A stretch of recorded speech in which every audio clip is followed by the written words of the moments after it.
Quelques 36,8 millions d'Éthiopiens sont appelés aux urnes ce dimanche 24 mai pour choisir les 547 députés de la Chambre des représentants du peuple ainsi que les assemblées régionales. Et si 57 partis politiques d'opposition participent à ce scrutin, plusieurs d'entre eux accusent le gouvernement de harcèlement et d'intimidation. Pour les dirigeants de la plus grande coalition d'opposition, le Forum pour le dialogue démocratique en Éthiopie, la campagne électorale aura été entachée par de nombreuses arrestations policières dans les rangs de l'opposition.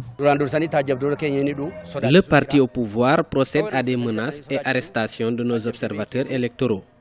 Il les menace d'attenter à leur vie après les élections. Il y a beaucoup de pression sur nous. Toute personne qui est vue avec nous rencontre toujours des difficultés.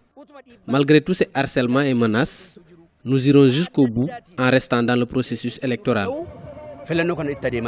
L'opposition accuse également le gouvernement d'une allocation inéquitable des ressources financières en faveur du parti au pouvoir, ainsi que d'un accaparement des temps d'antenne à la télévision nationale.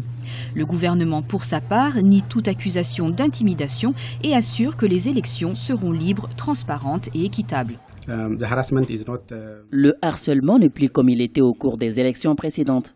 Je pense qu'il y a toujours des soucis dans toute élection. Mais la façon dont nous nous y prenons pour régler ou rectifier les dysfonctionnements a effectivement été améliorée. Et c'est là, les deux camps peuvent en témoigner.